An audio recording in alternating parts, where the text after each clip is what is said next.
네, 오늘 예배 자리에 나오신 성도님들 환영합니다. 하나님께서 한 분 한 분을 이 자리로 불러주셔서 나올 수 있었습니다. 오늘 예배가 귀한 은혜의 시간이 되시길 축복합니다. 나의 부르심 다 같이 찬양하시겠습니다.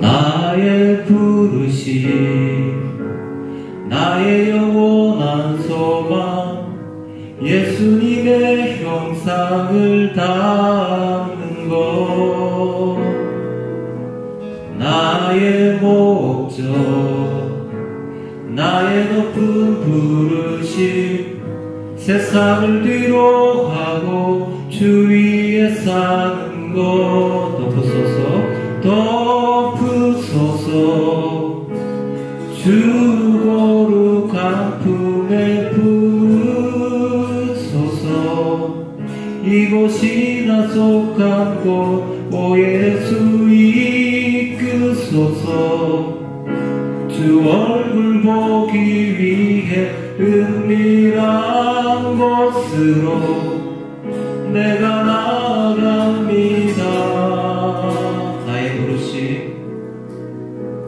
나의 부르심 나의 영원한 소망 예수님의 형상을 담는 것 나의 목적 나의 높은 부르심 세상을 뒤로 하고 주 위에 사는 것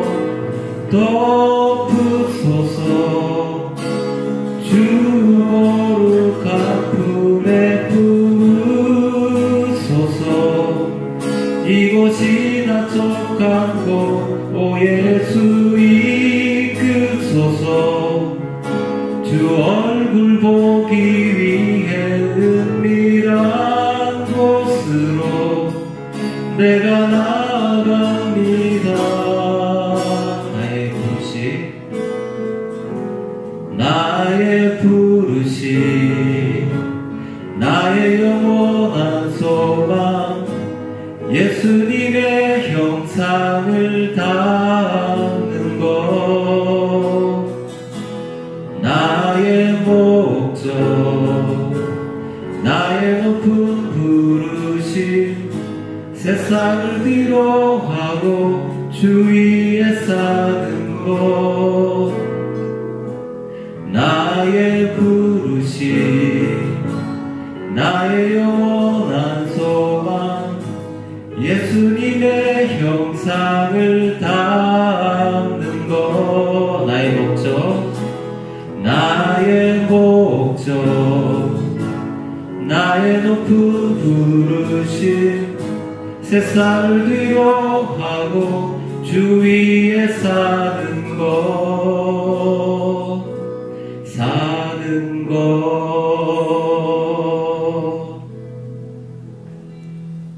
다음 곡은 우리 박수 치면서 주와 같이 길 가는 것 찬양하시겠습니다.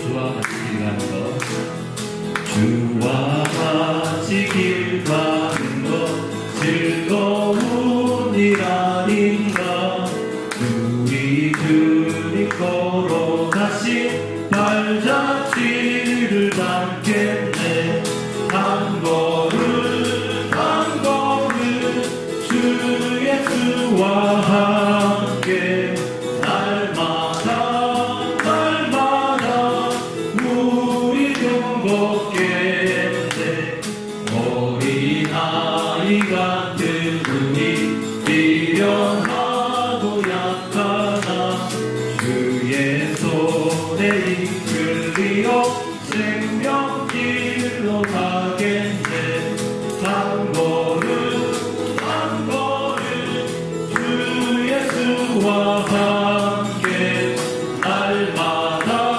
날마다 우리 걸어가니 꽃이 피는 들판이나 험한 골짜기나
우리를 사랑하시고 우리를 부르신 주님 앞에 우리의 마음을 내어놓으며 우리의 몸을 주님 앞에 드리며 우리의 예배를 받으시기 위해서 우리와 함께 하시기 위해서 이 자리에 함께 계신 우리 주님을 믿음의 눈으로 보며 우리의 예배가 주님 앞에 온전히 상달될 수 있도록 주님 우리를 도와주시옵소서.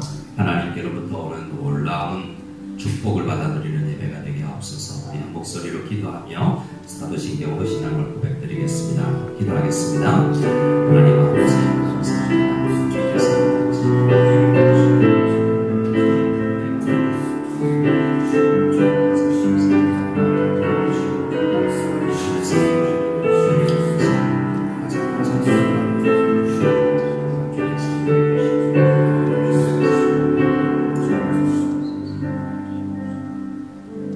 사도신경으로 신앙 고백드립니다. 전능하사 천지를 만드신 하나님 아버지를 내가 믿사오며 그 외아들 우리 주 예수 그리스도를 믿사오니 이는 성령으로 잉태하사 동정녀 마리아에게 나시고 본디오 빌라도에게 고난을 받으사 십자가에 못 박혀 죽으시고 장사한 지 사흘 만에 죽은 자 가운데서 다시 살아나시며 하늘에 오르사 전능하신 하나님 우편에 앉아 계시다가 저리로서 산자와 죽은 자를 심판하러 오시리라. 성령을 믿사오며 거룩한 공예와 성도가 서로 교통하는 것과 죄를 사하여 주시는 것과 몸이 다시 사는 것과 영원히 사는 것을 믿사옵나이다. 아멘. 우리 함께 찬송 드리실 때 찬송가 25장 면류관 벗어서 주님 앞에 자기 사용 드리겠습니다.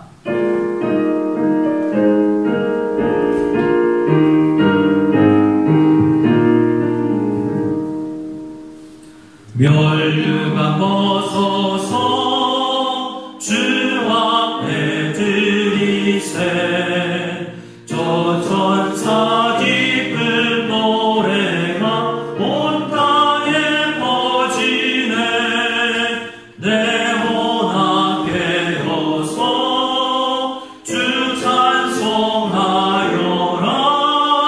온 백성 죄를 속하신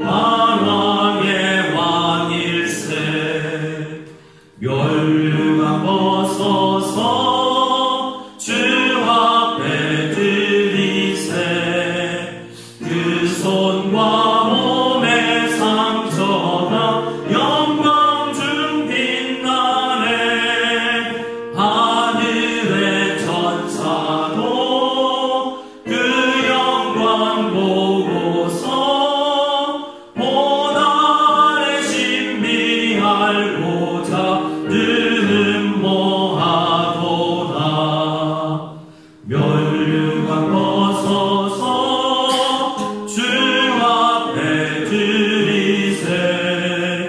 온 세상 전쟁 그치고 참 평화 오겠네. 주 보좌 앞에서 온 백성 엎드려 그 한량없는 영광을 늘 찬송합니다.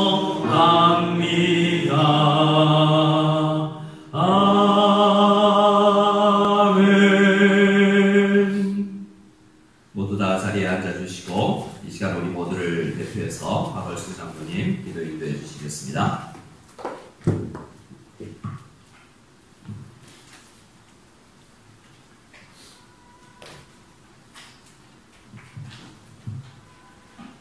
온 세상 만물 중에 유일한 신이신 하나님 우리를 창조하시고 사랑하시며 끝까지 함께 하시는 주님의 은혜에 감사와 영광을 모두 드립니다. 우리가 주님을 원망합니다. 주님께서 아침마다 우리의 오른팔이 되시며 환난 때에 도우시며 구원해 주시네 감사드립니다. 피조물인 저희는 항상 주님의 은혜에 감사하고 찬양을 드리는 것이 마땅하지만 때로는 주님의 은혜를 생각하지도 않고 자기 좋은 대로 생각하며 생활하였음을 자백합니다. 이쁘신 주님, 우리의 허물을 가려주시고 죄를 멀리하여 주셔서 우리로 하여금 주님께 받은 큰 구원의 은혜를 항상 감사하며 주님의 자녀로 온전히 살아갈 수 있도록 인도해 주시옵소서. 코로나 질병으로 인하여 세상이 혼란스럽고 지금까지도 많은 어려움을 겪고 있습니다.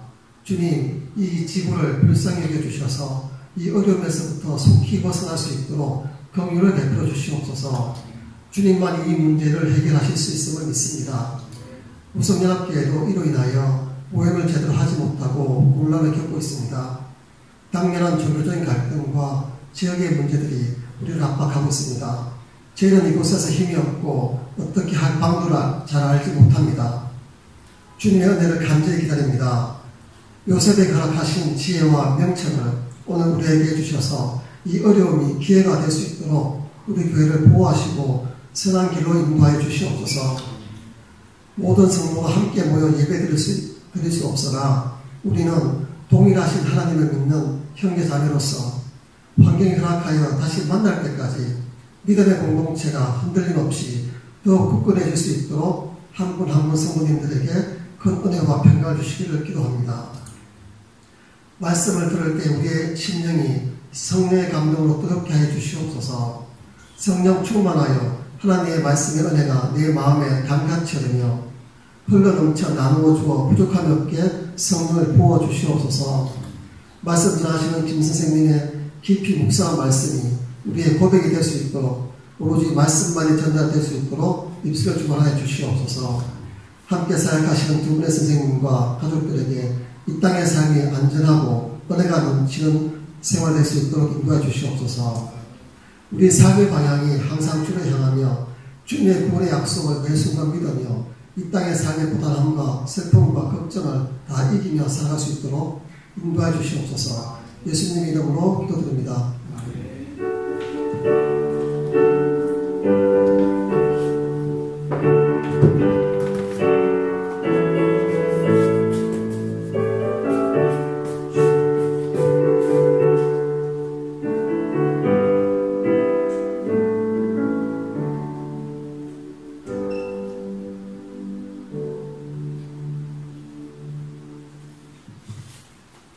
우리 함께 찬송가 620장입니다. 찬송가 620장 여기에 모인 우리 함께 찬양드리며 준비한 예물을 올려드리겠습니다.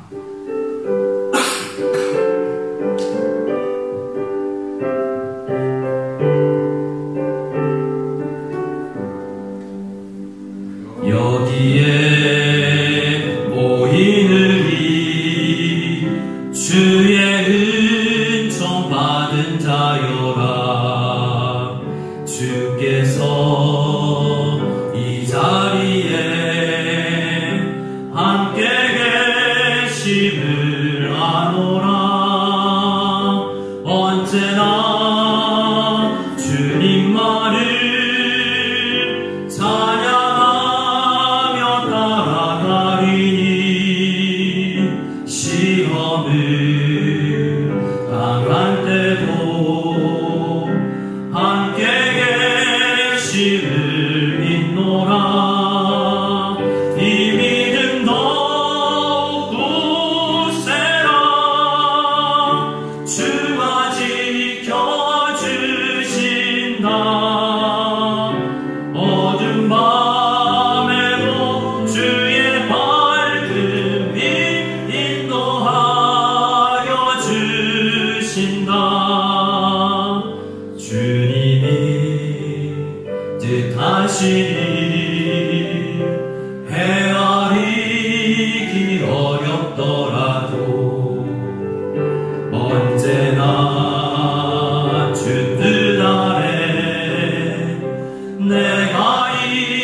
말씀을 하노라.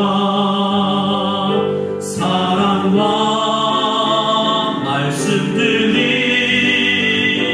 나를 더욱 새롭게 하니 때로는 넘어져도 죄우 승리를 믿노라.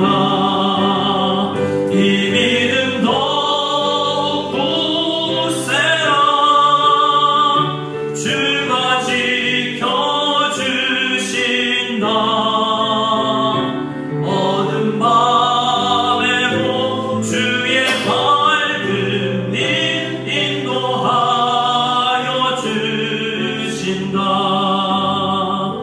여기에 모이느니 사랑받는 주의 자녀라.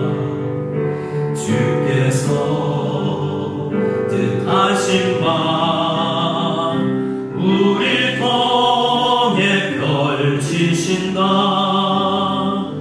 고통과 슬픔 중에 더욱 주님 의지하오니 어려움 이겨내고 주님 더욱 찬양하라. 이 믿음 더욱 굳세라. 주가 지켜주신다. 어두운 밤에도 주의 밝은 빛 인도하여 주신다. 할렐루야. 아멘. 우리 주님 앞에 준비한 예물을 올려드리겠습니다. 기도합니다. 하나님 아버지 감사합니다. 이 아침에 주의 백성들이 함께 모여 예배할 수 있도록 은혜 주시니 감사합니다. 비록 우리가 인터넷으로 각 가정에서 각자가 있는 곳에서 예배를 드릴지라도 우리와 함께 하시는 주님임을 믿습니다. 우리 성도님들 가운데, 우리 자녀들 가운데 지금 다시 중국으로 들어와 격리 중에 예배를 드리고 있습니다. 주님 그곳에도 함께 해주시고 긴 기간 한국에서 각처에서 떨어져서 가족들을 만나지 못하는 상황 가운데서도 주님 안에서 우리가 하나이며 만날 수 있고 예배드릴 수 있음에 감사드리는 저희가 되게 하여 주시옵소서. 주께서 이 아침에 우리가 드리는 찬양과 우리가 올려드리는 예배를 받아 주시옵소서. 또한 우리가 정성을 다하여서 믿음을 가지고 모든 것의 주인이신 하나님을 생각하며 주님 앞에 올려드릴 때에 주께서 우리에게 아무것도 주지 않으셔도 우리는 만족하겠지만 주께서 약속하신 예배드리는 자에게, 믿음으로 기도드리는 자에게 약속하신 그 놀라운 축복들을 우리에게 허락하여 주실 줄 믿습니다. 예배드리며 찬송드리며 기도드리며 헌금을 하나님 앞에 올려드리며 예배자리로 나가는 우리 모두를 축복하여 주실 줄 믿사옵고 우리 구주 예수 그리스도의 이름으로 기도드리옵나이다. 아멘. 우리 앞뒤 좌우로 함께 인사 나누기를 원합니다. 함께 인사하겠습니다. 예수님의 이름으로 축복합니다.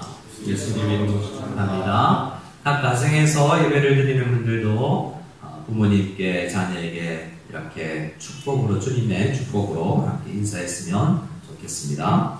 교회 소식을 잠시 전합니다. 여러분, 우리가 조금 더 상황 때문에 함께 많이 모이지 못하고 있는데 더 축소돼서 예배를 드리고 있는데요. 하루속히 빨리 다 모여서 예배드릴 수 있는 그날이 올 수 있도록 기도해 주시고요. 또 다음 주일, 또 한 주간 모임의 내용은 구역장님들을 통해서 공지해 드릴 수 있도록 하겠습니다. 오늘 구역장 회의가 있고요. 이후에 바로 부스장 회의가 있습니다. 수재문 돕기 특별헌금을 지난주로 마감했는데요. 잘 개수하여서 교회가 작정한 금액과 또 특별헌금으로 들어온 예물을 잘 사용할 수 있도록 하겠습니다. 사용한 후에 보고 드리도록 하겠습니다. 오늘은 제3기 새가족 모임 수료식이 있습니다. 어려운 중에도 우리 성도님들을 보내주셨는데요. 성도의 교제 주보에 보면 올해로 17번째 가정이 등록하셨습니다.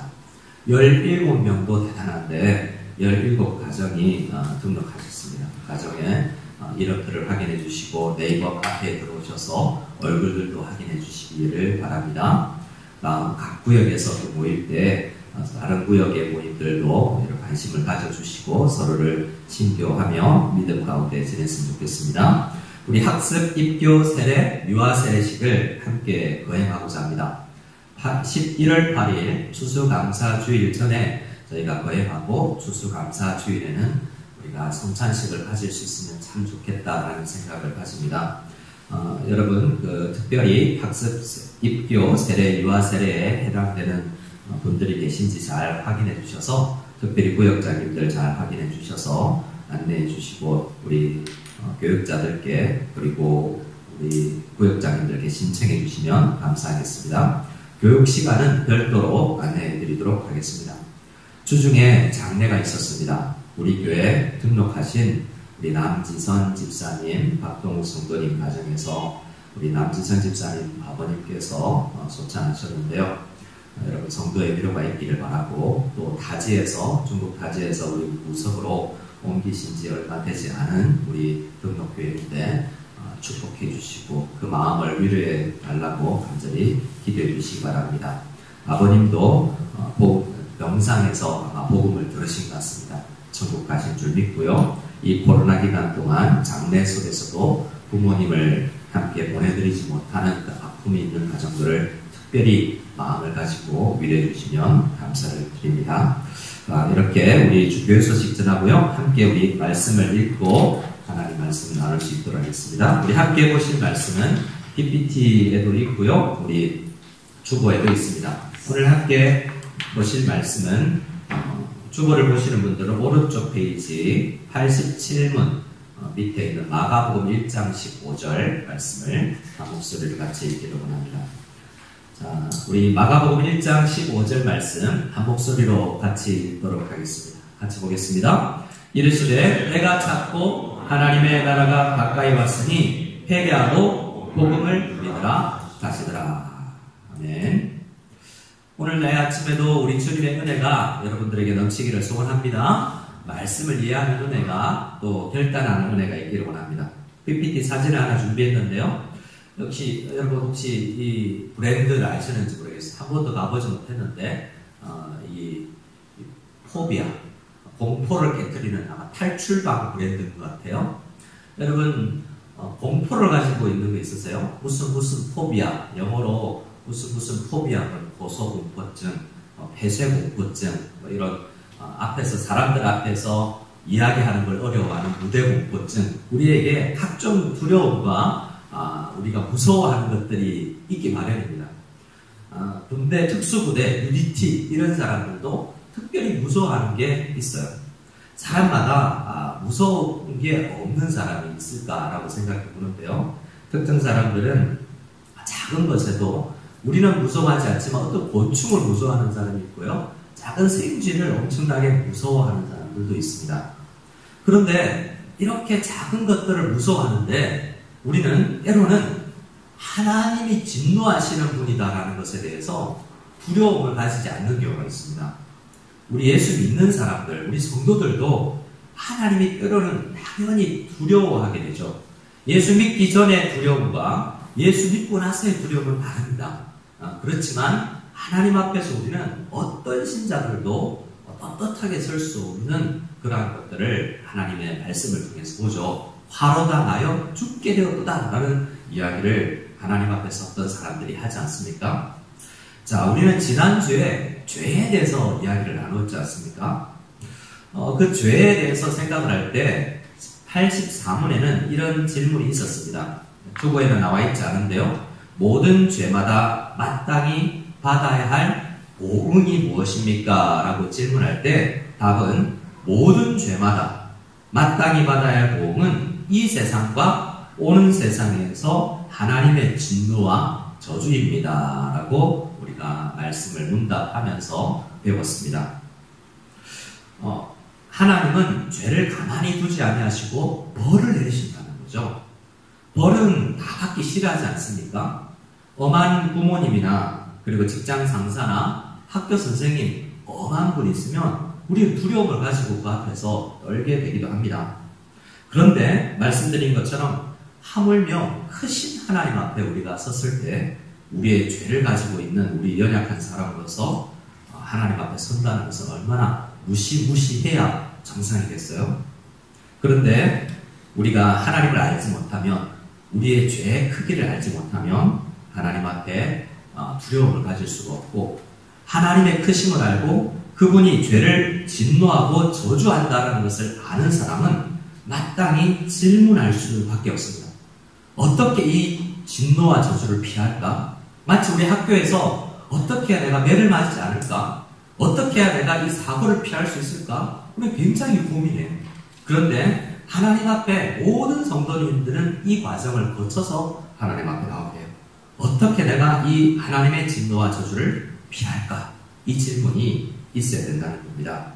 오늘 우리가 그래서 소요리 문답 85문부터 함께 묵상할 텐데요. 이 85문은 이 두려움의 마음을 어떻게 극복할까라는 질문으로 시작하고 길을 알려줍니다.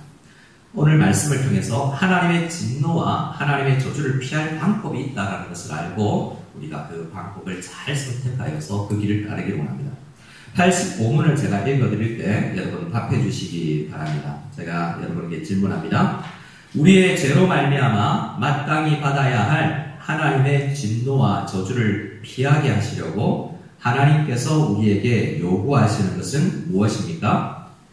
우리의 죄로 말미암아 마땅히 받아야 할 하나님의 진노와 저주를 피하게 하시려고 하나님께서 우리에게 요구하시는 것은 예수 그리스도를 믿고 생명에 이르는 회개를 하며 우리에게 구속의 은덕을 입혀 주시려고 그리스도께서 쓰시는 모든 방법을 부지런히 사용하시는 것입니다. 네, 감사합니다. 오늘 85문을 통해서 하나님의 진노와 하나님의 저주를 피할 수 있는 방법을 우리는 성경 진리를 찾은 선배님들을 통해서 알게 됩니다. 요약하면 세 가지죠. 어떤 세 가지입니까? 답을 보면 예수 그리스도를 믿는 믿음, 그리고 생명에 이르는 회개, 그리고 무엇입니까? 마지막으로는 그리스도께서 쓰시는 어떻게 해요? 우리에게 구속의 은덕, 구속의 은혜, 구속의 놀라운 축복을 우리에게 주시기로 선택하는 통로인 주께서 쓰시는 그 방도를 부지런히 사용하는 것. 이 세 가지가 우리가 하나님의 진노와 저주를 피하게 되는 거예요.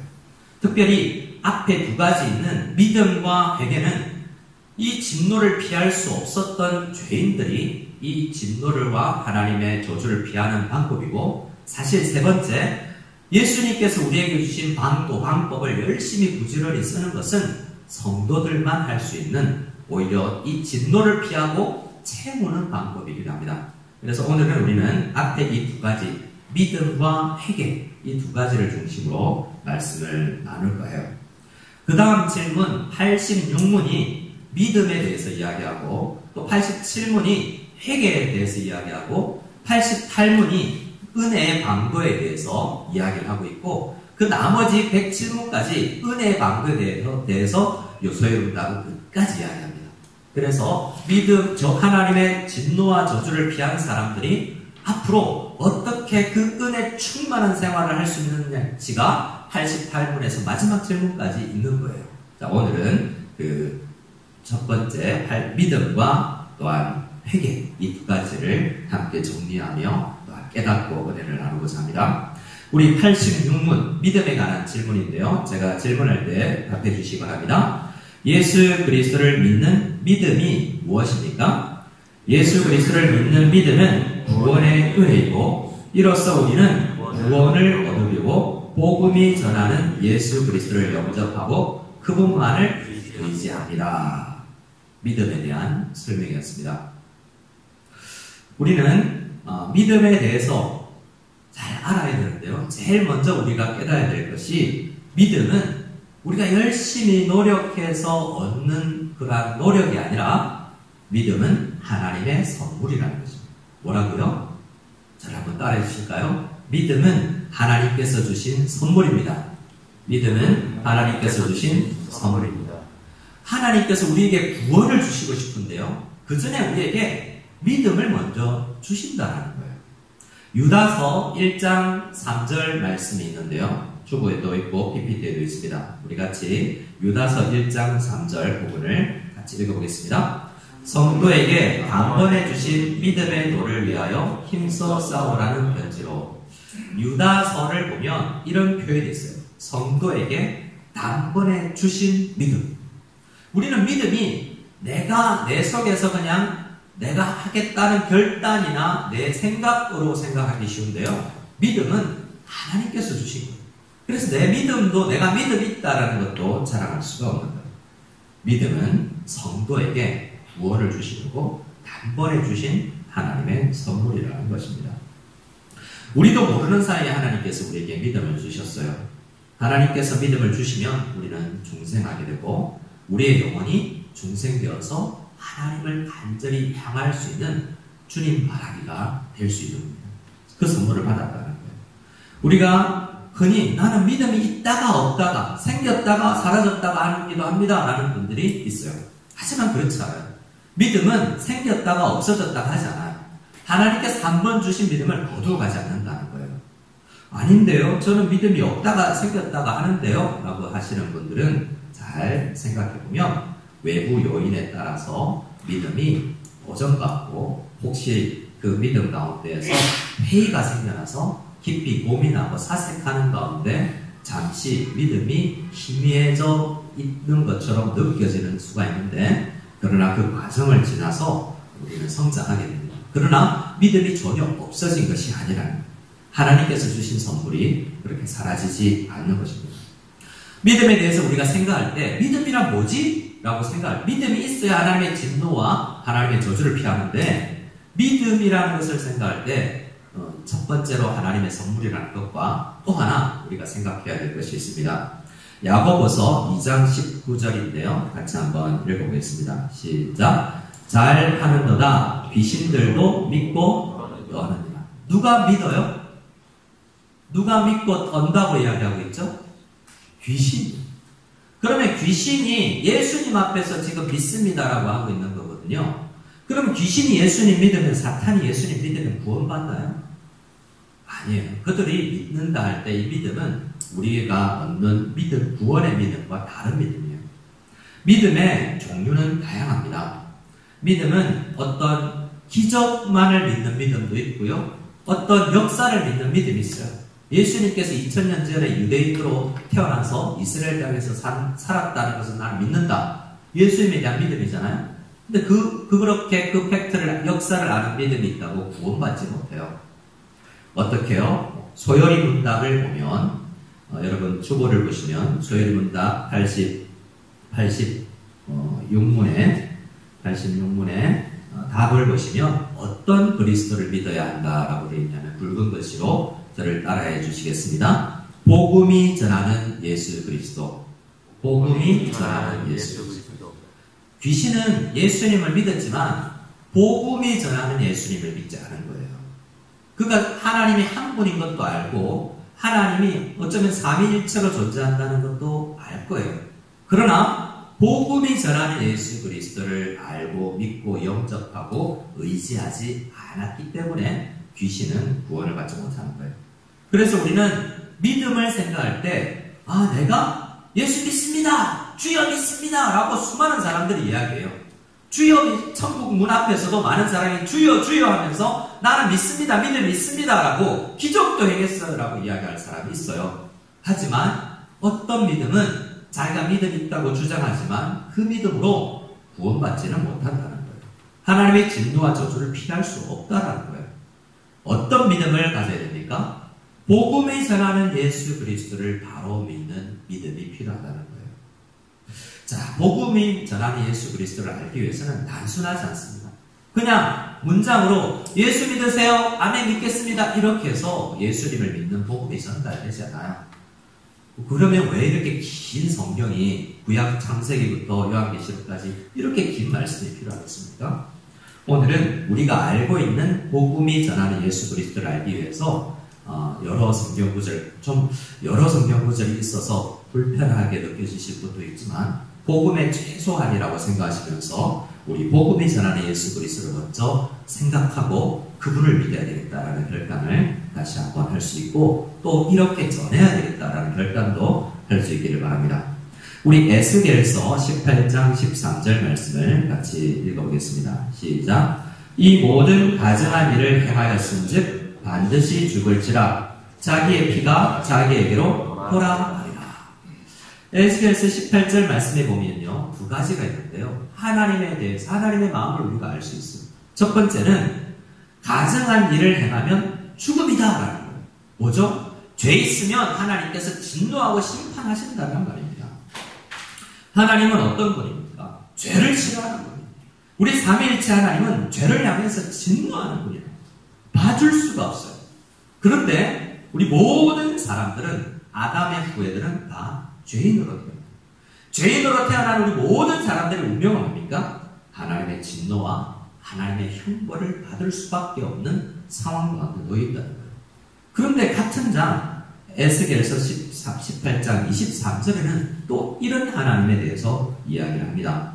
23절을 같이 읽어보겠습니다. 시작. 주 여호와의 말씀이라 내가 어찌 악인이 죽는 것을 조금인들 기뻐하랴. 여러분 생각해 보세요. 18절, 13절과 23절이 너무 다르잖아요. 죄인은 죽어야 돼 라고 이야기하는데 23절에 우리 하나님의 마음은 내가 어찌 악한 사람이 죄인이 죽는 것을 내가 기뻐하겠느냐라는 거예요. 하나님은 죄인이 죽는 것을 기뻐하지 아니하실 정도로 죄인을 반대로 사랑하신다. 하나님은 이러한 품성을, 성품을 가지신 거예요. 죄에 대한 진노와 죄인들을 사랑하는 그 마음, 그 두 가지가 다 하나님의 마음 가운데 있다는 거예요. 죄인으로 태어나지만 하나님은 그 죄인들을 사랑한다는 거예요. 그래서 죄로 인해서 멸망받을 수밖에 없는 사람의 죄 결과인 사망과 저주로부터, 형벌로부터, 그 진노로부터 구원했으면 좋겠다라는 생각을 하나님께서 가신다. 그런데 자신이 세워놓은 법은 죄인은 죽음이다, 죄의 형벌은 사망이다 라고 이야기해왔기 때문에 그를 사랑함에도 그를 법을 지켜야 하시는 분이 우리 하나님이에요. 그런데 삼위일체 하나님의 이 마음, 어떤 면에서는 두 가지 마음을 가진 하나님이 이 죄 문제를 어떻게 해결해 나가시는지를 우리가 살짝 엿볼 수 있는 부분이 요한복음 17장인데요. 요한복음 17장을 전체를 한번 여러분 읽어보시려고 해요. 1절, 2절인데 특별히 2절만 여러분들에게 드렸습니다. 제가 1절을 먼저 읽어드리고 2절은 같이 읽었으면 좋겠습니다. 요한복음 17장 1절은 제가 읽어드립니다. 예수께서 이 말씀을 하시고 눈을 들어 하늘을 우러러 이르시되 아버지여 때가 이르렀사오니 아들을 영화롭게 하사 아들로 아버지를 영화롭게 하옵소서. 십자가를 앞두고 있는 상황이에요. 우리 2절을 같이 읽겠습니다. 시작. 아버지께서 아들에게 주신 모든 사람에게 영생을 주게 하시려고 만민을 다스리는 권세를 아들에게 주셨습니다. 예수님은 이 땅에 2000년 전에 육신을 입고 임하셨지만 임했다라는 말할 때는 어떤 말입니까? 임하기 전부터 예수님이 계셨다는 거예요. 예수님은 없었다가 생겨난 분이 아니에요. 예수님은 잠시 땅에 임하신 분이에요. 예수님은 온 세상을 창조하기 전에 삼위일체로서 하나님으로, 삼위일체 하나님으로 존재하셨어요. 이 세상을 만들기 전에, 사람을 만들기 전에 성부 하나님의 대화가 있었고 회의가 있었다고 이야기해요. 오늘 요한복음 17장은 십자가를 앞두고 삼위일체 하나님께서 대화 나누는 것을 보는 거예요. 이 대화를 보면 세상을 만들기 전에, 사람을 만들기 전에, 죄가 세상에 들어오기 전에 하나님께서 어떤 대화를 하시는지를 유추해 볼 수가 있습니다. 성부 하나님은 앞으로 창조하여 세상에 태어날 죄를 지을 죄인들의 명단과 각 죄인들에 대한, 우리 각자에 대한 죄의 명세서가 있어요. 식당에 가서 우리가 밥을 먹거나 마트에 가서 물건을 사면 영수증의 명세서가 쫙 나오죠. 뭐 몇 개. 우리는 거짓말 100개, 우리는 악한 생각 몇 개, 형제를 미워하는 10,000개, 우리는 그런 죄에 대한 명세서를 다 가지고 있어요. 부모님을 공경하지 아니하는 죄, 이웃의 것을 탐내는 죄, 명세서가 엄청 길어요. 하나님 아버지는 죄의 명세서를 가지고 이 죄인으로 태어날 사람들을 심판할 수밖에 없어요. 그런데 성자 하나님께서, 예수님으로 이 땅에 임하실 성자 하나님께서 성부 하나님께 말씀하셨어요. 죄인들이 갚아야 될 명세서를 저에게 주십시오. 제가 대신 갚겠습니다. 라고 우리 성자 예수님 하나님께서 말씀하시죠.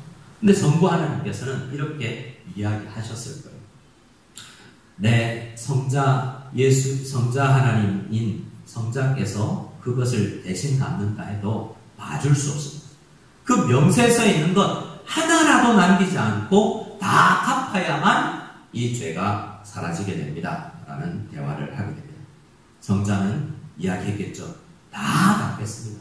하나라도 남김이 없이 내가 2020년을 살아가는 중국 땅, 무석 땅에 살아가는 모든 사람들, 아니면 이 땅에 태어난 아담 이후로 앞으로 태어나지도 않을 모든 사람들의 죄값을 내가 다 갚겠습니다. 라고 서로 회의를 하시고 작정을 하시고 인류 역사를 이끌어 가셨다는 거예요. 그 죄의 값을 다 갚는 십자가를 앞두고 영광스러운 대화가 이제 마무리되는 그 앞부분에서 요한복음 17장의 성부 하나님과 성자 하나님의 대화를 우리는 요한복음 17장에서 볼 수 있는 거예요. 이제 다 갚았다라고 이야기할 수 있고, 이제 곧 지나면 예수님은 다 이루었다라고 고백하실 거예요. 그 고백을 앞두고 성부 하나님과 성자 하나님의 대화가를 우리가 엿볼 수 있게 된 것입니다. 자, 그래서 성경은 복음이 전하는 예수 그리스도는 어떤 분입니까? 우리가 아무것도 하지 않아도, 태어나지도 않았을 때도 우리 죄인들인 우리를 사랑하시고 우리 죄를 갚아주시기 위해서 계획하시고 실천하신 그 예수님, 그 예수님의 십자가의 은혜로 우리 죄가 사해졌다는, 정말 값없이 주어졌기 때문에, 공짜기 때문에 그냥 쓰레기통에 버릴 정도로 대수롭게 여기지 않는 사람들도 있지만, 이것은 너무나 고결하게 우리에게, 우리가 진노를 피하고 하나님의 저주를 피하는 것은 우리에게 이 삼위 하나님의 놀라운 일하심으로 우리에게 주어졌다는 거예요.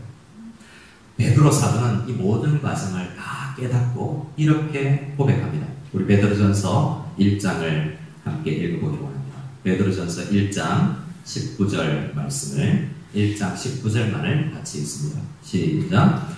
오직 흠 없고 점 없는 어린 양 같은 그리스도의 보배로운 피로 된 것입니다. 뭐라고요? 오직이라는 단어가 있죠. 다른 걸로 안 된다.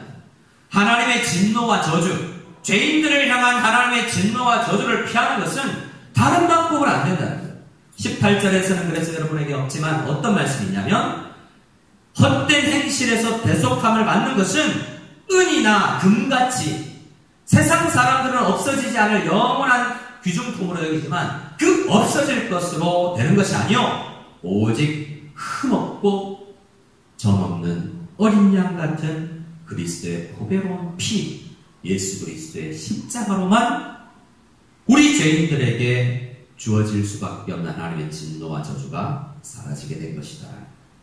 20절에는 베드로가 뭐라고 이야기합니까? 그는 창세전부터 미리 알린 바 된 이나 이 말세 너희를 위해서 이 땅에 나타나신 겁니다. 창세전부터 이 문제는 계획되었고 지금 때가 되어서 이 땅에 그 일을 이루기 위해서 하나님의 진노와 저주를 온전히 자기에게 받고 사랑하는 사람들을 구원하기 위해서 이 말세에 임하신 분이, 나타나신 분이 복음이 전하는 예수 그리스도다라고 이야기하는 거예요. 베드로는 2장에 이어서 이렇게 이야기합니다. 2장 24절을 우리 같이 한번 읽겠습니다. 친히 나무에 달려 그 몸으로 우리 죄를 감당하셨으니 이는 우리로 죄에 대하여 죽고 의에 대하여 살게 하려 하십니다.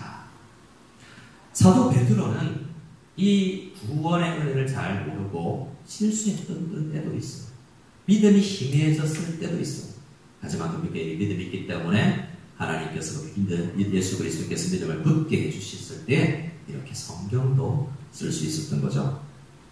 베드로는 이 땅에 오셔서 죄인들의 죄를 담당하신 분이 예수님이다 라고 이야기하셨다고 이야기합니다.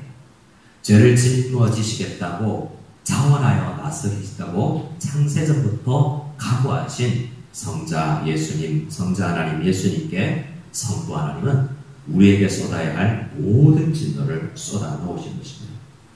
모든 사람의 죄를 하나도 남김없이 다 갚게 되었다라고 이야기하는 거예요. 사도 바울도 같은 이야기를 합니다. 우리 로마서 5장 8절을 같이 읽어볼까요? 시작. 우리가 아직 죄인 되었을 때 그리스도께서 우리를 위하여 하나님께서 우리에 대한 자기의 사랑을 확증하셨습니다.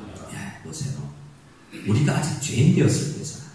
우리에게 아직 믿음이 생기기도 전에, 우리가 아직 이 땅에 태어나기도 전에, 우리가 아직 죄인 되었을 때 우리를 위해서 예수 그리스도를 죽으신 성부 하나님, 스스로 죽음의 길을 걸어가신 성자 하나님께서 모두 우리를 사랑하셨다, 사랑했기 때문에 그 죄짐을 지셨다라고 사도 바울도 깨닫고 복음을 우리에게 전하고 있습니다. 사도 바울이 전하는 식으로, 사도 베드로가 전하는 식으로 우리는 예수 그리스도를 믿어야 하는 겁니다. 그래서 성경을 읽으실 수밖에 없죠. 그런데 우리 예수님이 우리 죄를 대신해서 죽으셨다라는 것으로만 우리를 구원하기 위한 일이 완성되지 않는다는 것이 성경이잖아요. 십자가에서 우리 죄를 위해서 죽으셨다라는 것으로 복음이 전하는 예수 그리스도에 대한 지식이 끝나지 않는다. 마무리가 아닙니다. 예수님은 죽음의 권세를 이기고 부활하셨다라는 것까지도 성경이 이야기하고 있습니다. 그래서 우리는 복음을 믿을 때 죽음과 부활 두 가지를 같이 이야기해야 되는 거예요. 사도 베드로는 사도행전 2장에서 처음 복음을 선포할 때 이 부활까지도 같이 전했습니다. 사도행전 2장 주보에 오타가 나는데 2장 23절에서 24절인데요. 24절만 같이 읽도록 하겠습니다. 시작. 하나님께서 그를 사망의 고통에서 풀어 살리셨으니 이는 그가 사망에 매여 있을 수 없습니다. 3일 동안 잠시 잔 것과 같은 그게 모든 인류의 죄를 없앤다고요? 그럴 수 있는 분이 한 예수님이세요. 그런데 모든 형벌을 받고 죽으신 예수님이 어떻게 해서 살아날 수가 있을까? 왜 살아나셨을까? 이 생각도 우리는 해야 됩니다. 이 진리를 가르쳐주기 위해서 구약 성경에 제사 제도가 있는 거예요. 온전한 제사를 드린 자는 그 제사로 인하여서 자기 죄가 다 사라지는 거예요. 제사 제도가 이야기하는 게 그거죠. 그런데 구약에서 드려졌던 아벨이 드렸던 그 피의 제사부터 모든 구약의 제사들의 짐승의 피로는 온전한 죄 씻음이 있을 수 없어요. 그런데 온전한 제사를 드린 분은 그러니까 예수 그리스도밖에 없는 겁니다. 예수 그리스도만이 흠도 없고 점도 없는 어린 양으로 제사를 드린 거예요. 그러면 하나님 예수님께서 온전한 제사를 드리기 때문에 예수님을 계속 죽음 가운데 무덤 가운데 내버려 둔다면 성부 하나님이 공의롭지 못한 분이 되시는 거예요. 그래서 성부 하나님은 죄의 값을 다 온전한 제사를 통해서 치르신 예수 그리스도를 무덤 가운데 두실 수 없었다라고 이야기하는 것이 사도 베드로의 이야기인 것입니다. 사망에 매여 있을 수 없었다. 하나님이 그를 살릴 수밖에 없는 온전한 제사를 드렸다는 거예요. 역으로 예수 그리스도께서 온전한 제사를 드리고 부활하셨다는 것은 반대로 우리의 죄가 모두 그 제사로 인해서 사라졌다라는 것을 증명하는 것이기도 합니다. 그래서 부활은 우리에게 예수 그리스도의 무죄함과 우리의 무죄함 모두를 증명하는 사건인 거예요. 그래서 예수님의 죽으심과 부활 이 두 가지를 복음이 전할 때는 항상 함께 전해야 온전한 예수 그리스도를 전할 수 있고 그 예수를 믿어야 우리가 구원을 받고 진노와 저주에서 피할 수 있게 됩니다. 예수 그리스도께 속한 사람, 예수 그리스도께 속했다라는 사람들은 다 이 진노를 피할 수 있는 거예요. 우리는 아담의 후손으로 태어날 때 아담에게 속해서 이 땅을 살아가요. 하나님을 아직 모르는 사람들은 다 아담에게, 첫 번째 아담에게 속해서 죽을 수밖에 없는, 진노받을 수밖에 없는 운명에 처합니다. 그런데 예수 믿고 나서 진노를 해결한 사람들은 두 번째 아담인 예수 그리스도께 소속되어 있는 사람이에요. 이것을 우리는 그리스도 안에 있다, 그리스도와 연합되었다라고 표현합니다. 여기에서 믿음이 작동하는 거예요. 2000여 년 전에 우리 죄를 사하기 위해서 예수님이, 그분이 제3자가 죄값을 지고 십자가를 지시고 죽었다가 부활하셨는데, 그것이 나의 언덕이 되고 나의 결과가 되고 나의 축복이 되기 위해서는, 내가 예수님과 연합되기 위해서는 믿음이 필요합니다. 그때 필요한 믿음을 위해서 하나님께서 우리에게 믿음을 주셨다라는 거예요. 누가 그리스도 안에 거하는 복, 누가 그리스도와 연합된 복, 누가 2000여 년 전에 예수님 그리스도께서 십자가와 부활을 통해서 이루어 놓으신 놀라운 축복의 상속자가 될 수 있는가? 그것은 복음이 전하는 예수 그리스도를 바로 믿는 사람이에요. 복음이 전하는 예수 그리스도를 바로 믿는 사람들이 예수 그리스도께서 이루어 놓으신 놀라운 축복을 받을 수 있는, 예수님께 연합된 사람, 두 번째 아담에게 소속된, 소속이 달라진 사람이 되는 거예요. 여러분, 6.25 전쟁 때도 어떤 전쟁이 있어도, 아덴만 전쟁이 있어도 군인이 아는 사람은 군대에 가지 않죠. 그런데 우리 군인이 우리를 대표해서 나아가서 승리를 했는데 그 승리는 우리의 승리가 된 거 아니에요? 왜요? 내가 그 군대에 소속된, 그 나라에 소속되어 있기 때문에. 소속이 그래서 중요한데, 그 예수 그리스도께 소속되는 것, 연합되는 것이 믿음이라는 거예요. 그래서 믿음이 놀라운 하나님의 선물이라는 것입니다. 주보 오른쪽 페이지, 그 이야기를 하기 위해서 에베소서 2장 8절을 이야기합니다. 우리 같이 에베소서 2장 8절 읽겠습니다. 시작. 너희는 그 은혜에 의하여 믿음으로 말미암아 구원을 받았으니 이것은 너희에게서 난 것이 아니요 하나님의 선물이라. 둘 다 선물이에요. 구원이라는 결과도 하나님의 선물이고, 그 구원을 우리에게 가져다 주는 믿음도 하나님의 선물이고, 그래서 우리는 은혜라고밖에 말할 수 없다라는 거예요. 그리스도께 내가 연합되었다고 이야기하는 거예요. 내가 그리스도께 연합되어 있는 교회의 공동체인 무속 연합교회 공동체라는 것을 자랑할 수 있는 것은 내가 하나님의 선물을 받았기 때문이라는 것입니다. 복음이 전하는 예수 그리스도를 믿는 믿음을 선물로 받은 사람이 그래서 복된 거예요. 그래서 성경은 늘 믿음을 요구합니다. 믿음이 있는지 확인해보라고 이야기합니다. 아직 믿음이 없는데 믿음이 있는지 계속 부모님들은 자녀들에게 확인해봐야 해요. 예수님께서 이렇게 우리에게 요구하십니다. 우리가 제일 처음 읽었던 오늘 성경 구절이죠. 예수님께서 우리에게 요구하는 것은 마가복음 1장 15절. 회개하고 무엇을 어떻게 하라? 회개하고 복음을 믿어라. 예수님께서 우리에게 요구하십니다. 믿음을 주신 분이 믿음이 있는지 잘 살펴보아라. 발견해보아라. 이미 너에게 믿음을 주었는데 그 믿음을 보는 눈이 열리기를 원한다. 믿음이 있음에도 불구하고 알지 못하는 사람들의 사도 바울은 믿음의 눈을 주셔서 제발 그 믿음을 좀 발견했으면 좋겠다라고 어른들은 우리 바울이 기도했던 것처럼 기도해야 됩니다. 예수님만 요구를 합니까? 모든 신약 성경은 이 믿음을 요구합니다. 사도 요한은 이렇게 요구하죠. 요한복음 1장 12절 같이 읽겠습니다. 시작. 영접하는 자, 곧 그 이름을 믿는 자예요. 그 이름을 믿는 자에게 믿어야 된다라고 이야기하고 있어요. 사도 베드로는 어떻습니까? 다른 이로서는 구원을 받을 수 없나니 천하 사람 중에 구원을 받을 만한 다른 이름을 주지 않았는데 복음이 전하는 그 예수 그리스도의 이름을 바로 믿어라라고 사도 베드로도 계속해서 복음을 전하고 믿음을 요구하고 있습니다. 사도 바울도 마찬가지죠. 고린도전서 15장은 복음을 전했다가 다시 한번 복음을 전할 필요가 있어서 고린도 성도님들에게 다시 복음을 전하는 내용인데요. 우리 2절 말씀, 고린도전서 15장 2절 말씀을 같이 읽겠습니다. 시작. 너희가 만일 내가 전한 그 말을 굳게 지키고 헛되이 믿지 아니하였으면 그로 말미암아 구원을 받으리라. 뭐예요? 다른 길로는 이 하나님의 진노와 저주를 피할 길이 없다. 오직 예수 그리스도의 이름, 복음이 전하는 예수 그리스도의 이름을 헛되이 믿지 않고 바로 믿으면 구원을 받을 수 있다. 이것이 복음이 우리에게, 성경이 우리에게 주장하는 바입니다. 그러면 성도님들에게 한번 질문하겠습니다. 인터넷으로 예배를 드리는 분들, 오늘 이 자리에 있는 분들 다 생각해보세요. 나에게 참된 믿음이 있나? 내가 이 믿음이 있는가? 우리가 어떻게 알 수가 있을까요?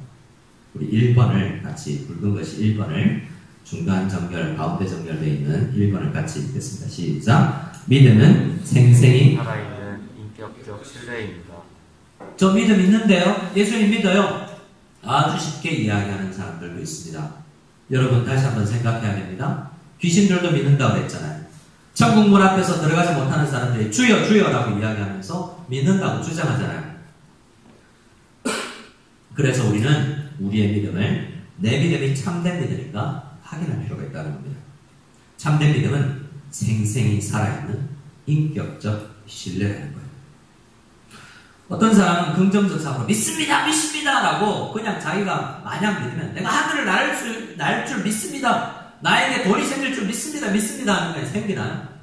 어떤 사람들은 긍정적 사고를 가져서 믿습니다, 잘 믿으면 끝내 그 믿음이 나에게 이루어졌다라고 이야기하는 사람들도 간증 비슷한 것을 이야기하는 사람들이 있어요. 하지만 그런 믿음은 믿음이 아니에요. 구원 얻는 믿음이 아닙니다. 비슷하게 한번 설명드리자면 진짜 인격적 믿음은 인격적이라는 데 대해서 생각을 해야 돼요.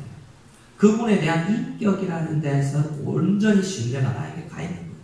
여러분 생각해 봅시다. 제가 여러분 이 자리에 있는 한 분에게 한번 질문해 볼게요. 최동원 집사님, 제가 집사님에 가서 집사님 1,000원만 좀 빌려주십시오 하면 빌려주시겠습니까? 고민하시네요.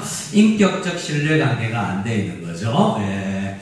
회복해야 되겠어요. 네. 자, 그런데 제가 동네 같에 나가서, 예배당 밖에 나가서 동네 사람, 중국 사람 만나서 2,000위안, 1,000위안만 좀 빌려달라 그러면 그 사람이 나를 빌려줄까요? 이상하게 쳐다보고 할 수 있어요. 내가 당신을 뭘 믿고. 여러분, 저는 나름 아는 사람들에게는 인격적 신뢰가 어느 정도 있을 거예요. 여러분들 마찬가지입니다. 여러분 아내와 남편이 인격적 신뢰가 있잖아요. 아내에게 모 집사님에게 제가 1,000원만 빌려달라고 이야기 안 해도 아내에게 제가 빌려달라고 그러면 빌려줄 거예요. 그 정도 인격적 신뢰는 우리 부부에게 있으니까. 인격적 신뢰가 없는 사람에게는 그 돈 1,000원도 맡길 수가 없는 거예요. 인격적 신뢰가 그래서 중요해요. 나에게 참된 믿음이 있나라고 생각할 때 하나님 예수 그리스도에 대한, 복음이 전하는 예수 그리스도에 대한 내가 인격적 신뢰를 얼마나 가지고 있나라고 생각해 보아야 되는 거예요. 히브리서 11장 1절은 믿음을 이렇게 정의하죠. 히브리서 11장 1절 같이 읽어보겠습니다. 시작. 믿음은 말하는 것들의 실상이요 보이지 않는 것들의 증거니. 믿음의 정의인데요. 이것을 통해서 믿음이 무엇이냐라고 분명하게 다가오지 않을 수도 있습니다. 믿음은 바라는 것이라는 것은 오늘이 아니라 미래의 것이잖아요. 미래의 것인데 예수 그리스도를 온전히 인격적으로 신뢰하기 때문에 오늘 있는 것처럼 내가 맡게 됩니다. 그리고 보이지 않는 것들은 지금 있는 것이 돼도 보이지 않잖아요. 하나님이 예수 그리스도께서 부활을 승천하시면 임마누엘로 내가 너희를 땅 끝까지 함께 있겠다 라고 이야기할 때 인격적으로 믿어야만 지금 나와 함께 하시죠. 지금 우리 예배를 인터넷상으로서 내가 집에서 예배를 드려도 우리와 함께 하시죠. 인격적으로 신뢰하고 그래야만 바른 예배가 되잖아요. 그래, 그 믿음이 있으면 우리가 참된 인격적 믿음을 가진 거예요. 요셉을 보세요.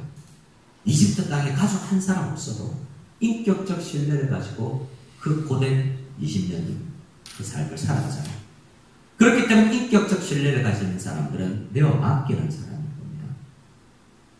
믿음 있는 사람은 어떤 사람인가? 히브리서 11장에는 정의만 내려놓지 않고 설명을 합니다. 역사를 통해서. 아브라함부터 아벨부터 시작하죠. 믿음이 있으면 참된 인격적 신뢰가 있는 사람은 아끼지 아니하고 예배를 드린다. 가인은 그렇지 못했어요. 내가 인격적 신뢰를 가지고 예배를 드리나? 내 찬양이 인격적 신뢰를 가지고 하나님 앞에 온전히 내 믿음을 고백하냐? 그걸 보면 내가 인격적 믿음이 있는지 아닌지 알 수가 있어.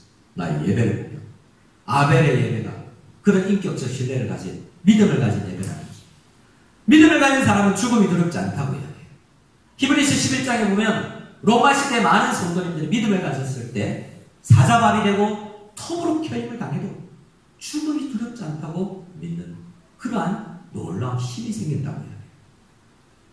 믿음이 있으면 핍박이 두렵지 않다는 거예요. 그런 믿음이 역사한다는 거예요. 믿음이 있는 사람은 부르심에 완전히 순종한다고 이야기해요. 아브라함은 부르심에 순종이 나갔죠. 믿음 있는 사람은 이 땅의 풍요보다 하늘을 더 사모한다고 이야기해요. 모세는 왕실에 사는 것보다 하나님의 백성들과 어렵게 사는 것을 선택하는 선택이 달라집니다. 믿음 있는 사람들은 더 귀한 것을 하나님 앞에 드리고자 하는 열망으로 하나님 앞에 섭니다.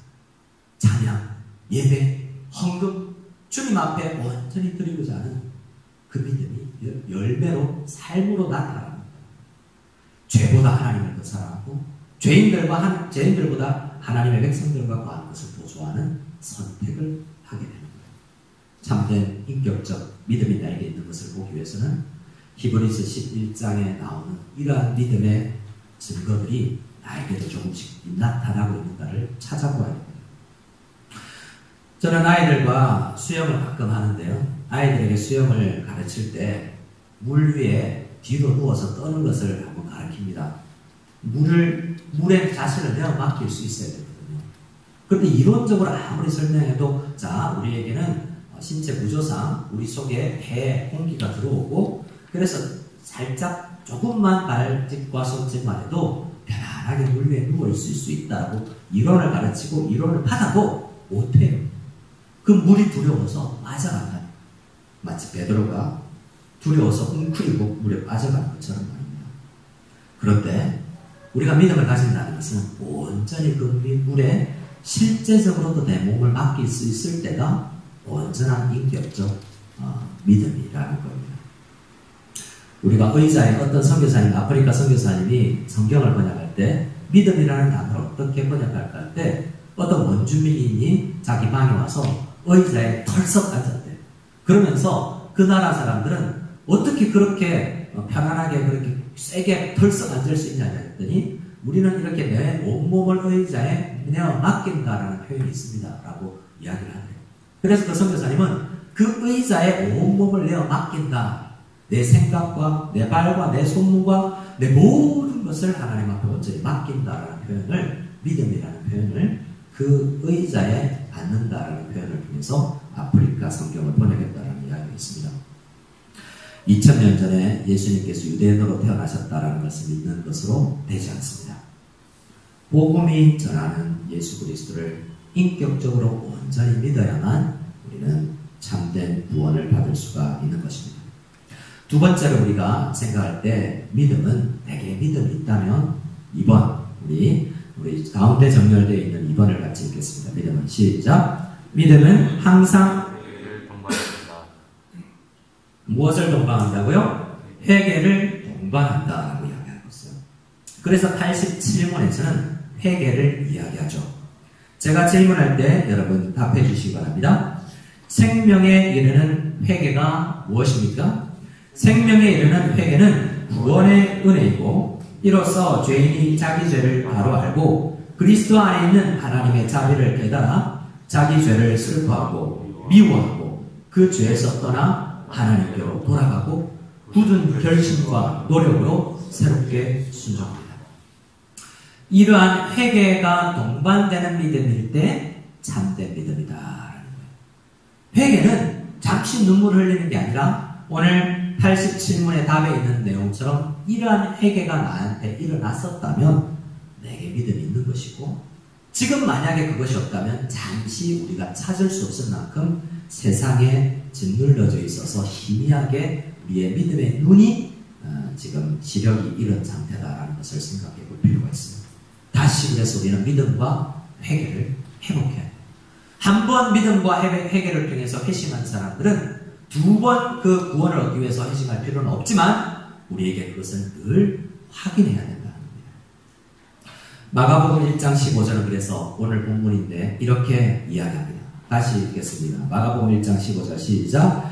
이르시되 때가 찼고 하나님의 나라가 가까이 왔으니 회개하고 복음을 믿으라. 예. 항상 회개와 믿음은 같이 가는 거예요. 믿음 따로 회개 따로가 아니라 회개하고 믿음은 같이 가는 거라는 거예요. 그래서 학자들은 이것을 줄여서 한 단어로 회심이라고도 표현하는 거예요. 우리에게 회개가 있는가? 오늘 이 예배를 통해서 말씀 앞에서 나에게 회개가 있는가? 그것을 살피면서 나에게 있는 참된 구속의 의미를 생각해 볼 수 있기를 원합니다. 제가 존경하는 존 머레이라는 우리 교수님이 그런 농담을 했어요. 존 머레이인데 발음을 쉽게 하면 한국어로 이렇게 될 수도 있대요. 존 머리. 그래서 존 머리를 가지신 우리 교수님이 이런 표현을 한 것을 저는 참 좋아해요. 구원에 이르는 믿음은 회개하는 믿음이요. 구원에 이르는 믿음은 무엇하는 믿음이요? 회개하는 믿음이요. 생명에 이르는 회개는 믿음으로 하는 회개다. 라는 믿음과 회개가 항상 같이 간다는 표현이에요. 이 회개, 온전한 하나님을 향한 돌이킴, 그리고 굳건한 결심과 노력으로 새롭게 순종하려는 결단, 이러한 회개가 우리에게 또 일어나기를 원합니다. 자, 말씀을 마무리하겠습니다. 우리는 오늘 예배를 드리는 우리는 이 말씀 앞에서 이 복음이 전하는 예수 그리스도를 믿는 믿음과 회개를 이야기하며 어떤 결론을 지어야 될까요? 첫 번째, 회개해야 합니다. 한 번 회개해서 구원받은 사람들도 늘 회개해야 합니다.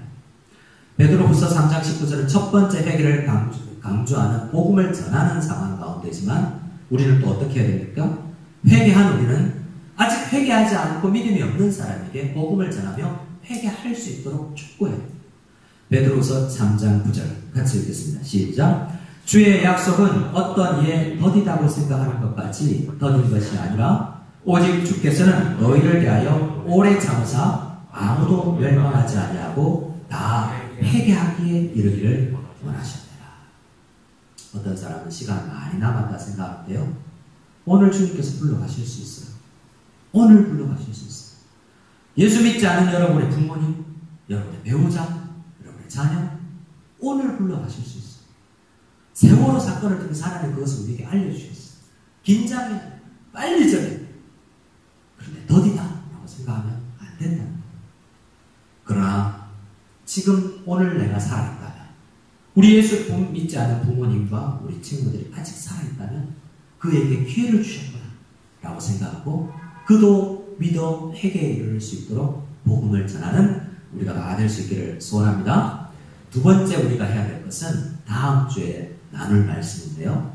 2번을 읽고 마치도록 하겠습니다. 우리가 해야 될 것, 이것은 믿는 우리가 해야 될 것, 믿는 우리가 해야 될 것이에요. 우리 성도님들이 해야 될 것인데 이것 88문부터 이제 소위로부터 올 연말까지는 계속 이거 할 거예요. 이걸 어떻게 할 것인가 우리가 계속 나눌 겁니다. 88문은 제가 묻을 때 답해 주시기 바랍니다. 그리스도께서 우리에게 구속의 은덕을 끼치는 데 쓰시는 통상적인 방도는 무엇입니까? 그리스도께서 우리에게 구속의 은덕을 끼치는 데 쓰시는 통상적인 방도는 그분이 정하신 것인데 특히 말씀과 성례와 기도입니다. 이 모든 것이 택함받은 사람들에게 구원을 위하여 효력있게 됩니다. 뭐라고요? 특히 세 가지. 항상 이것이 중요해요. 나머지도 주시지만 이 세 가지가 중요한데 앞으로 말씀, 성례, 기도, 이 세 가지가 없으면 우리가 은혜를 누리지 못해요. 그런데 말씀과 기도는 많이 아는데 성례, 우리가 11월 달에 할 성례, 그 성례를 통해서 우리가 은혜를 누리지 못해서는 안 돼요. 성례도 회복해야 되고 말씀도 회복해야 되고 기도도 회복해야 돼요. 앞으로 다음 주부터 연말까지 어떻게 말씀과 성례와 기도를 통해서 풍성한 성도로서의 삶을 예수 그리스도께서 십자가와 부활을 통해서 이루어 놓으신 놀라운 그 것들을 상속하고 오늘도 누리며 살 수 있는가? 이것을 다음 주 함께 나눌 수 있기를 원합니다. 오늘 말씀을 마지막 한 단어로 여러분에게 축복합니다. 여러분, 믿음과 회개를 통해서 하나님 앞에 온전히 서 있을 수 있는 저와 여러분 다 될 수 있기를 소원합니다. 우리에게 있는 희미한 믿음을 일으키셔서 주님 앞에 정말 담대한 믿음으로 서 있을 수 있는 우리 모두가 되기를 원합니다. 우리 찬양할 때 나는 믿네 라는 고백으로 하나님 앞에 우리의 믿음을 회복시키고 소성시켜 주시옵소서. 찬양하며 나아가기를 원합니다.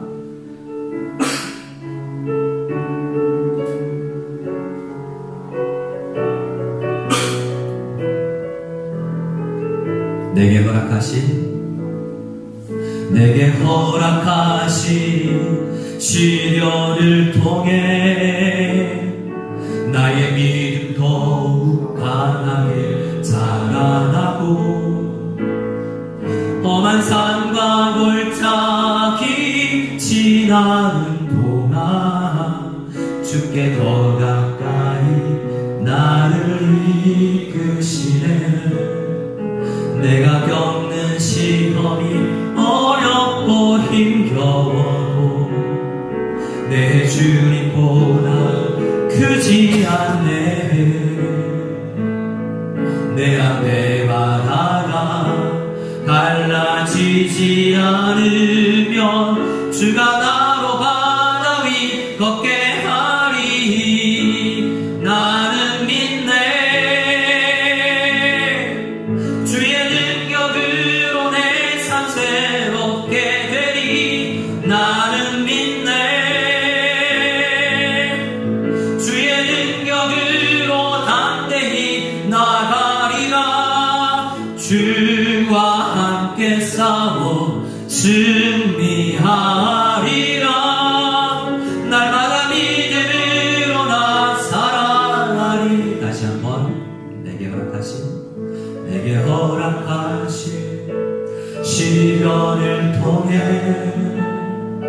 나의 믿음 더욱 강하게 자라나고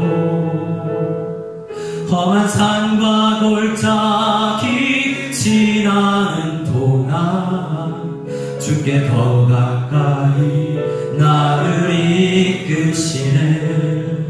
내가 겪는 시험이 어렵고 힘겨워도 내 주님보다 크지 않네. 내 앞에 바다가 갈라지지 않으면 주가 나로 바다 위 걷게 하리. 나는 믿네. 주의 능력으로 내 삶 새롭게 되리. 나는 믿네. 주의 능력으로 담대히 나가리라. 주와 함께 싸워 승리하리라. 날마다 믿음으로 나 살아가리. 나는 믿네. 나는 믿네. 주의 능력으로 내 삶 새롭게 되리. 나는 믿네. 주의 능력으로 담대히 나가리라. 주와 함께 싸워 승리하리라. 날마다 믿음으로 나 살아. 날마다 믿음으로 나 살아가리. 우리 시간 기도할 때 하나님 넘어지고 쓰러지고 하나님이 허락하신 시련인데, 하나님이 허락하신 고난과 어려움인데 이것이 힘겨워서 믿음이 연약해지지 아니하고 히브리서 11장에 있는 믿음의 사람들처럼 예배가 회복되고 온전한 순종이 있으며 주님이 세상에 있는 어떠한 것보다 하나님을 사랑하고 내 속에 있는 하나님의 모든 믿음이 온전히 풍성해지기를 원합니다. 목숨까지도 두려워하지 않았던 믿음의 사람들의, 우리 믿음의 선진들의 뒤를 따라갈 수 있게 원하고 내 속에 강한 믿음이 차 넘쳐 얻을 수 있도록 회복시켜 주시옵소서. 우리 이 시간 다같이 우리 주님 앞에 우리 성령님께 우리 삼일차 하나님 앞에 간절히 의탁하고 나가기를 기도하겠습니다. 하나님 아버지 도와주시옵소서. 우리에게 믿음을 주시고 우리가 회개하여 주님을 믿고 구원의 축복 진도를 아버지 하나님 피할 수 있는 축복을 얻으시고 우리에게 성도가 되게 하고 하나님의 백성이 되게 하는 놀라운 축복을 받았사오나 주님 이 믿음이 주님 아버지 하나님 식어져 가만히 있다면 회복시켜 주시옵소서. 우리 11장에 나와 많은 믿음의 지금도 우리를 위해서 성부 하나님 성자 하나님 대화 나누시며 우리를 위해서 기도하시는 놀라운 주님의 공로를 의지하고 날마다 주님 앞에 나가서 믿음의 회복을 이루는 저희를 받을 수 있도록 도와주시옵소서. 주님 밑에서 예배드린 모든 성도님들에게도 이 믿음이 회복될 수 있는 놀라운 은혜가 일어나게 도와주시옵소서. 하나님 감사합니다. 이 자리와 인터넷 현장에서의 모든 예배 자리에 예배드리는 모든 성도님들에게 믿음이 생겨나고 회개가 생겨나고 또한 믿음이 충만해질 수 있게 도와주시옵소서. 이제는 우리 주 예수 그리스도의 한이 없는 은혜와 하나님 아버지의 아들을 보내신 지극하신 사랑과 성령님의 지금도 우리를 교통하시고 인도하시고 이끄시는 그 은혜가 말씀을 듣고 믿음과 회개를 생각하며 우리 주님께서 우리에게 주신 말씀과 성례와 기도에 놀라운 방도를 열심히 즐거이 사용하기를 결단하고 이 예배 자리를 돌아가는 모든 성도님들께 지금으로부터 영원까지 함께 계실지어다.